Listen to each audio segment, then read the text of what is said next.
Hi guys. So I watched the latest Christmas special of Doctor Who, and well, it was bad.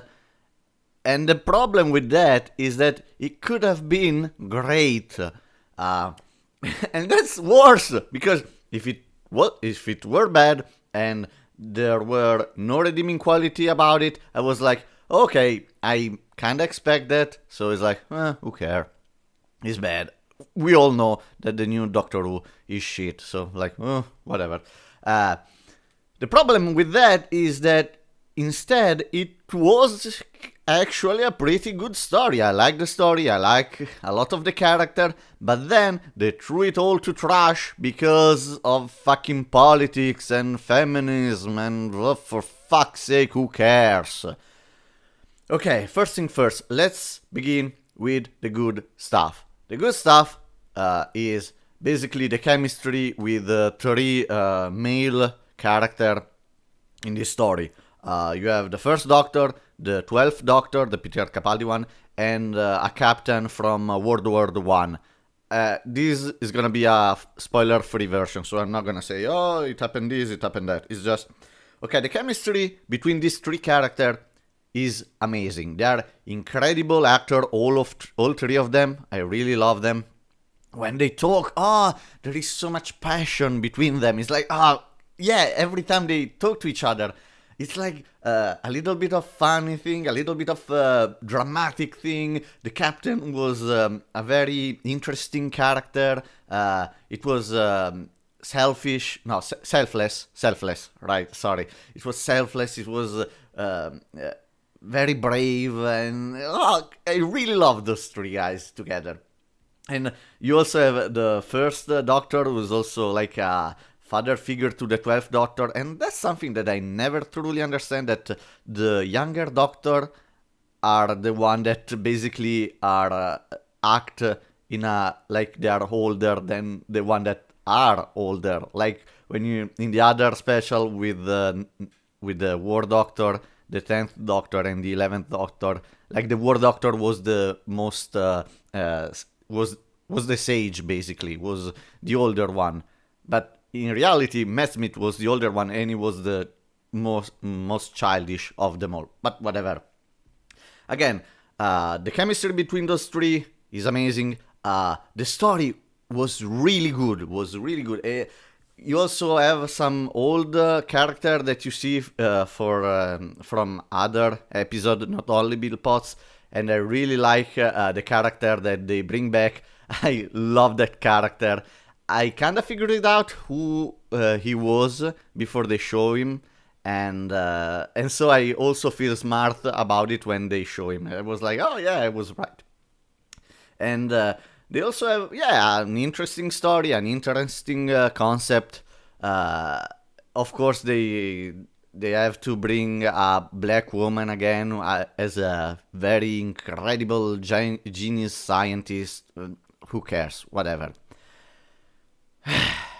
The problem now begins because, as I say, the chemistry between these three characters is amazing, but they stop every 5 minutes to talk about misogyny, to talk about, oh, look at women are good just to clean the floor, and you have Capaldi who say, oh no, you can't say that, or the First World veteran say, women are all made of glass, and he smiles, and Bill Potts is like, oh really, nigga, misogyny, and you have Capaldi, oh no, you can't say that, fucking hell, Capaldi, in this episode, when he's not talking about saving the world, he's talking about how he's now becoming an SJW puppet. Like, and that's the problem. They're talking about saving the entire time, saving that time itself, but then they stop while in the middle of a conversation, how to save time, to make you feel bad about being a man. Like they're like I'm not gonna say the exact word, but they're like oh yeah, we need to do this in order to save the galaxy. And isn't it crazy that we used to think that women were useless? Ha ha ha, feel bad about it. Anyway, returning to the matter in question, we need to do this stuff to revert time and do this and fucking create this thing which is good, blah blah blah, and oh, you should feel bad about being a man and oppressing women with your toxic masculinity and blah blah blah blah. And now returning to the matter, so we are chased by an alien race who can travel through time, and so they want us. And by the way, women are so much better than men. And what? Who cares? Why are you doing this? Like, they do this like 5 times in less than 20 minutes. Like, they are talking about something that completely unrelated to, oh, poor woman, they are oppressed. But they have to stop and talk about it. It's like, you have the first doctor who is like in the new TARDIS, and he say, oh, it's very dusty here. You could use a woman here to clean. And then Capaldi, as the cock of the situation, is like, oh, no, you can't say that. Oh, how misogynistic of you. Which is you, by the way, because Capaldi, that's you, but a little bit before that were you. It's kind of complicated, but Doctor Who fans will understand that. So, fuck you! And then you have Bill Potts is like, you were like this, doctor, really? Like, what? Who cares? Who fucking cares? And they're like, oh yeah, there's this woman made of glass. And the first doctor is like, oh well, all women are made of glass. What? Isn't never gonna say that? I never saw the first season, the very old season of Doctor Who. So I'm not sure how the first Doctor talked, but I don't think he was like that. I think they made him like that just to make everyone see how in the old day we were all misogynistic, but now, thanks to social justice warriors such as BBC, we must behave and not say things that could offend women. Oh my god, who cares? Anyway.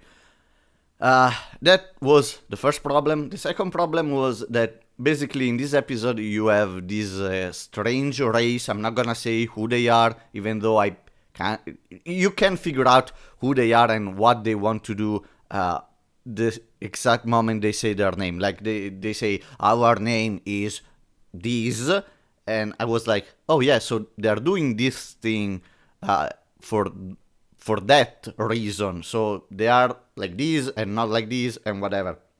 And it was like that. But that's not the problem. The problem is that this race, these entities, are able to create exact replica of the deceased, basically, at the moment of their death. Like, and they show it to the doctor, like, oh, this is this person, like. Well, I could say because it's basically at the beginning of the episode. And so they bring back a copy, kind of, Bill Potts, okay? And it was kind of strange, and I'm gonna say why. Basically, they bring a copy of Bill Potts, and after a while, they also bring a copy of Clara Oswald, okay? And I was thinking about it, but why do they bring back the only 2 female companions that became immortal? Like, they are able to basically revive the dead, kind of. It's kind of difficult, but they can revive the dead, and they choose to revive the 2 companions of the Doctor who are immortal, who are still alive. Or like, one is basically travel through time and space as a superwoman, immortal, with another immortal superwoman, because all women without men are immortal because they are perfect being. And the other is also an immortal superwoman who traveled through space and time with another super immortal woman. Because again, women without men are basically immortal because they are perfect. Like, without the bad toxic masculinity, they could become immortal and start a utopia world or fucking whatever. Do not choose them. They are not dead. They are immortal. They cannot die. Choose Donna Noble. She is dead. She is mortal. Choose Martha Jones. She is mortal. She will die at some point. You cannot choose Rose because she's in another dimension, so you can't reach her. But choose the other. I don't remember the name. The one who traveled with the 11th Doctor. How are they called? Choose Pond. Choose Amy. Amy. She's very dead. In fact, she's the only one that we see dying. Well, not dying, but we see her grave. Basically, we know she's dead. You can use her. You can use his husband. Rory. You can use Amy and Rory. They are dead. We can see them, and it could be a fucking great moment because how can he be? How can he feel sorry for two women who became immortal? They're like, yeah, I didn't really lose them. They're immortal. Maybe he doesn't know that those two are immortal, but they are. So we as audience do not care. Bring Amy, which we know is dead, which we know that the Doctor she's dead. And wow, that would be a fucking incredible moment. And you can't say that, oh well, they are companion of another Doctor, so he wouldn't care much. But we saw when the Doctor was Matt Smith that he still cared about Rose Tyler, that she loved anyway. He cared about Martha Jones, and he cared about Donna Noble, and they were the companion of the other incarnation. So, what's your point? Use the one that could die. Do not bring back to the dead the one that cannot die. Really, this is insane. Anyway, that was the second problem. And now the third problem, which is also the last problem, but also the worst one. The worst problem with this Christmas special is the monologue at the end when he's regenerating. Now, I must say, I saw that monologue and I feel nothing about it. Like, really nothing. And you can say that it was because I do not like the Peter Capaldi Doctor, because I liked the Peter Capaldi Doctor of the first season. And also, I didn't like, in fact, I hate the Matt Smith Doctor, the 11th Doctor. And yet, when he was doing his final speech, when he was monologuing, when he was regenerating, I cried like a bitch. Like, I had to pick up my PC and go into my room because I didn't want my family to see me cry. That was how powerful that speech was. And yet, with this, I feel nothing. I cry for the 10th speech, who was just forward, like, I don't want to go. And I was like, oh, no, don't go. I cry with the Matt Smith, who was, oh, I hate him, and yet I'm crying. And I did not cry for the Christopher Eccleston one, but only because, well, I was not into Doctor Who at the time. It was just the first years that he was airing, so I was like, oh, who cares? And I didn't watch all of the episode. It was like, oh, one episode there, and then I saw him die, and I was like, what the fuck is going on? And then I start to realize what Doctor Who was. But with the Capaldi speech, I feel nothing. And here's why. I noticed something that is working, that had worked for the Christopher Eccleston Doctor, for the Tennant Doctor, and for the Matt Smith Doctor. All of these three Doctor, when they are going to regenerate, they do a speech or a monologue, or they say a little phrase or some word, okay? The thing about what they're saying is that this monologue is, yes, the monologue of the Doctor that they are talking to themselves or with the companion, right?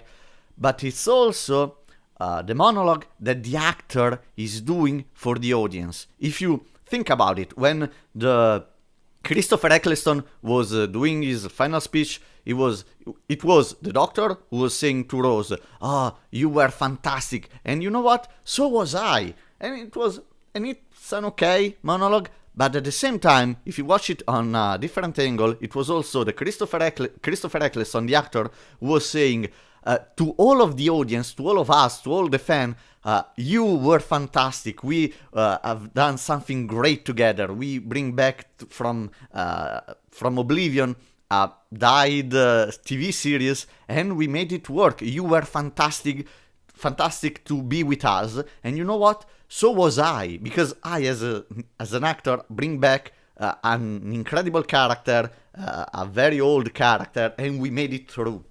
And not only that, then you have the Tennant speech, who was... I love Tennant. To me, Tennant, he is the doctor. Like, he is the best one. He is the best doctor.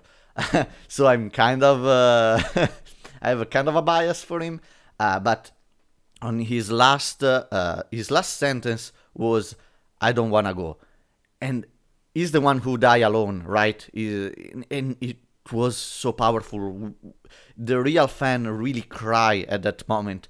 And not only because, yes, the Tenant, as Matt Smith say, he was very vain, so he kind of decided to regenerate, maintaining his image. So that was a clever way to explain things and to explain why he didn't want to regenerate. And because Tennant, to me, he was the only one who was not willing to regenerate. Capaldi doesn't count because the writers are idiots. Anyway, it was the doctor, the vain doctor, the 10th doctor, who would say, I don't wanna go. I wanna remain me. But at the same time, it was David Tennant, the actor, who said to all of the fans, I don't want to go. I want to remain here and continue to do Doctor Who. If it was for me, I would do this forever. It was like, it was praising the audience and everything. It was praising the Doctor Who franchise. It was praising everyone. It's like, I don't want to go. This is so important to me. And that's why we all empathize with him. It was a very incredible moment, even if he was saying just 4 words. And not only that, I saw one interview with him and Matt Smith, and Matt Smith said that Tennant said to him at the first day of his job, you know what, these are gonna be the best day of your life. And you know what, you were right. That was incredible, because that was Doctor Who is, or was, for us, an institution. It was something that we all share together. And then it comes Matt Smith, and his speech, I didn't expect that, but it was truly marvelous. It was a masterpiece. It was, yes, the 11th Doctor that was saying to Clara fucking Oswald, God I hate her, that we all change when you think about it. So he was preparing Oswald for his changing, right? But also he was preparing the audience for the changing of the actor. It was like, don't worry, audience, we all change when you think about it. As long as we keep going, as we still be us, we are still us, but we need to change, because you can't stay the same forever. That's good, you gotta keep moving, as long as we remember all the people that we used to be. And that was amazing. And not only that, but it has one of the most incredible line in TV series history to me, when he say, I will not forget one moment of this, not one line. So line, it also is a metaphor for the lining of script that the actor was saying, right? It's incredible. I can't even talk of how much incredible that speech was, and then say, I will always remember when the Doctor was me. Oh my God, that was genius. Because it was the Doctor who was saying to Clara that when he will become someone else, when he will become Peter Capaldi, will always remember the time that he was the the Doctor, that he was the 11th Doctor, but at the same time was Matt Smith looking directly into the camera, and he was not looking at Clara Oswald at that moment. He was looking at the camera, so it was looking at us, the audience. He was saying, I, as Matt Smith, will always remember when the Doctor was me. God, that was how much important Doctor Who was for the actor. That no matter how many years in the future, this role will be his most incredible moment in his life. And that's very powerful. It makes the audience feel for the actor, and it makes the audience feel important, like a part of a family. And then you have the fucking speech of the 12th Doctor, of the Peter Capaldi Doctor, and if you see that fucking speech, it's not the Doctor who was talking on himself about how he didn't want to change. It was not the Doctor talking with some fucking companion talking of, the new me is gonna be anyway me. It was not the Doctor talking of how much fun he had being the Doctor. It was not the actor who was talking with the audience of, we were together as a family, it was amazing, I love this part. No. The last speech, if you notice, is just the Doctor talking with the future Doctor, something that never happened. God damn it, it's like, yes, this is the old Doctor telling the new Doctor, people will gonna go against you, just be kind, because sentiment and emotion. And not only that, when it was the part of the actor talking with the other people, the real people, it was not the actor talking with the audience, it was the actor of Peter Capaldi talking with the actor that I don't even know the name, with the actor that is gonna play the Doctor. So they completely ignore the audience in the final fucking speech. You can't ignore the fans, you can't ignore your audience. It was like like Peter Capaldi saying to the new Doctor, yeah, they're gonna go against you because you're a strong and independent woman, they're just misogynistic pig. But don't worry, you just need to be kind. Fuck you, no! The last speech, you need to talk with your audience. They completely ignored the audience. The first three, the Christopher Eccleston, David Tennant, and Matt Smith were like, yeah, we acknowledge the audience, we were like a family. And this Doctor is just like, audience who? Like, yeah, the new Doctor Who could be called just like audience who with a big fucking exclamation mark. No, not exclamation, interrogation mark. I don't even know how it's called, that fucking thing. It's like, yeah, we don't care about audience. We just care about politics, and we just do our stuff. Like, yeah, don't worry, new actor who's gonna play this role. Yeah, it was just the actor who was telling the new actor how to behave and how to take the role. But that's not how you must do in the final speech of your character. If you see, I also bring up the interview with David Tennant and Matt Smith, and that thing where David Tennant said to Matt Smith, this is gonna be the best time of your life. He said that to Matt Smith, not on screen, off screen, because that's what actors do. They need to talk to each other, but off screen, okay? On screen, you need to talk with your audience, and they just forget that, because for SJWs, fuck the audience are just misogynistic pig. So, whatever. Anyway, that was it. So yeah, that was Mr. Algor. If you have any thoughts on it, leave a comment, leave it a like, and subscribe. As always, have a great day.